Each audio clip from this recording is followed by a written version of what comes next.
ഭാരതത്തിന്റെ വിദ്യാഭ്യാസ സംസ്കാരം രൂപപ്പെടുത്തിയ മിക്ക ആദ്യകാല കോൺവെന്റ് സ്കൂളുകളുടെ പിറവിക്ക് പിന്നിലും ഇന്നത്തെ തലമുറ അറിയാത്ത അവിശ്വസനീയമായ ത്യാഗത്തിന്റെ കഥകൾ പറയാനുണ്ടാവും. 173 വർഷങ്ങൾ പഴക്കമുള്ള ബീഹാറിലെ ആദ്യ കോൺവെന്റ് സ്കൂൾ എന്ന പദവിയുമായി തല ഉയർത്തി നിൽക്കുന്ന പാട്നയിലെ സെന്റ് ജോസഫ് കോൺവെന്റ് സ്കൂളിന്റെ അത്ഭുതകരമായ ചരിത്രവും വളർച്ചയും പങ്കുവയ്ക്കുകയാണ് പോസിറ്റീവ് സ്റ്റോക്കിന്റെ ഈ അധ്യായത്തിൽ. ഇത് ബീഹാറിന്റെ മണ്ണിൽ കാർഷിക വിപ്ലവം സൃഷ്ടിച്ചൊഴുകുന്ന പവിത്രമായ ഗംഗാനദി. ഭാരതീയ പാരമ്പര്യത്തിൽ ആധ്യാത്മികതയുടെ അലകൾ ഉയർത്തിയൊഴുകുന്ന ഗംഗാ നദീ തീരത്ത് ഒരു പ്രകാശ ഗോപുരം പോലെ പ്രശോഭിക്കുന്ന ഈ കലാലയം അതിന്റെ ഇതിഹാസ തുല്യമായ ചരിത്ര പെരുമ കൊണ്ടും ഒരു കൂട്ടം സന്യാസിനിമാരുടെ സമാനതകളില്ലാത്ത സമർപ്പിത നിയോഗം കൊണ്ടും വിസ്മയിപ്പിക്കുകയാണ്. ഇന്ന് 4000-ഓളം വിദ്യാർത്ഥികൾ പഠിക്കുന്ന ഈ ക്യാമ്പസിന്റെ പിറവി ഒരു കടങ്കഥ പോലെ അവിശ്വസനീയം. 1852 കാലഘട്ടം. അന്നത്തെ പാട്ന ബിഷപ്പായിരുന്ന ബിഷപ്പ് ഹാർട്ട്മാന്റെ താല്പര്യപ്രകാരം ജർമ്മനിയിലെ മ്യൂണിക് രൂപതയിൽ നിന്നും 5 കന്യാസ്ത്രീമാർ ബോംബെ തീരത്ത് കപ്പലിറങ്ങുന്നു. അവിടെ നിന്നും 1300-ലധികം കിലോമീറ്റർ അകലെയുള്ള പാറ്റ്നയിൽ മിഷൻ പ്രവർത്തനത്തിനെത്തിയ അവർ മോട്ടോർ വാഹന യാത്രാ സൗകര്യങ്ങൾ ഇല്ലാതിരുന്നതിനാൽ ഒരു കാളവണ്ടിയിൽ പാറ്റ്നയ്ക്ക് പുറപ്പെടുന്നു.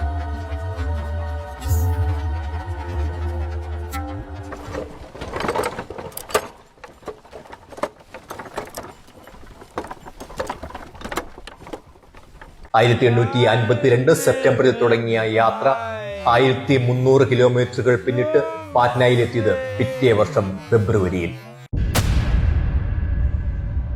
ബീഹാറിലെ ആദ്യ കോൺവെന്റ് സ്കൂളിന് അങ്ങനെ തുടക്കമായി.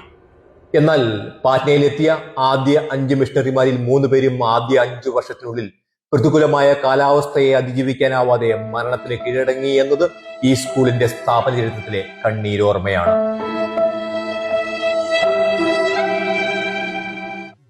1.25 നൂറ്റാണ്ടിനു ശേഷം ഈ കലാലയം സംസ്ഥാനത്തെ ഏറ്റവും മികച്ച കലാലയങ്ങളിൽ ഒന്നായി വളർന്നത് അവരുടെ സഹന ജീവിതത്തിന് കാലം കരുതിവെച്ച പ്രതിസമ്മാനം. കോൺഗ്രിഗേഷൻ ഓഫ് ജീസസ് എന്ന സന്യാസിനി സമൂഹത്തിന്റെ കീഴിൽ പ്രവർത്തിക്കുന്ന ഈ ക്യാമ്പസിൽ ICSE സ്റ്റേറ്റ് ബോർഡ് സിലബസുകളിലായി 4000-ലധികം വിദ്യാർത്ഥികൾ പഠിക്കുന്നു. ബീഹാർ രാഷ്ട്രീയത്തിലെ അതികായകൻ ലാലു പ്രസാദ് യാദവിന്റെ കൊച്ചുമകൾ ഉൾപ്പെടെ പഠിച്ചിറങ്ങിയ ഈ പെൺപള്ളിക്കൂടം തലസ്ഥാന നഗരിയിലെ പ്രമുഖരുടെ ആദ്യ ചോയ്സാണ്. രാവിലെ സ്കൂൾ അസംബ്ലിക്ക് മുമ്പ് കുട്ടികളോടൊപ്പം ഒരു സെൽഫി. ആദ്യം കാണുന്നതാണ് എങ്കിലും ഫ്രെയിമിലേക്ക് കുട്ടികൾ ആവേശത്തോടെ ഇടിച്ചു കയറുകയായിരുന്നു.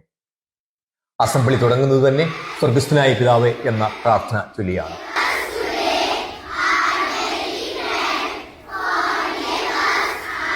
ഭാരതത്തിൽ IAS IPSകാരെ വാർത്തെടുക്കുന്നതിൽ മുൻപന്തിയിലുള്ള ബീഹാറിലെ ഈ ഇളം തലമുറയോട് ഭാവിയിൽ സിവിൽ സർവീസ് തിരഞ്ഞെടുക്കുവാൻ ആഗ്രഹിക്കുന്നവർ എത്ര പേരുണ്ട് എന്ന് ചോദിച്ചപ്പോൾ പകുതിയോളം കുട്ടികൾ ആവേശത്തോടെ കൈപൊക്കി. ഭാവിയിൽ നമ്മുടെയൊക്കെ ജില്ലാ കളക്ടർമാരാകാനുള്ളവർ ആരെങ്കിലുമൊക്കെ ഈ കൈപൊക്കിയുടെ കൂട്ടത്തിൽ ഉണ്ടാവാം. ഈ സ്കൂളിലെ മലയാളം പേരുള്ള ഒരേ ഒരു കുട്ടിയാണിത്. Because this is the best school in Patna. And the teachers are very helpful. They are caring and supportive. ഇത്രയും പ്രമുഖ കലാലയമായിരുന്നിട്ടും പ്രിൻസിപ്പലിന്റെ മുറിയിൽ ഉൾപ്പെടെ സന്യാസോചിതമായ ലാളിത്യം കാത്തു സൂക്ഷിച്ചിരിക്കുന്നു. വരാന്തകൾ ടൈലോ മാർബിളോ ഒന്നും വിരിക്കാതെ സിമന്റ് തറകൾ.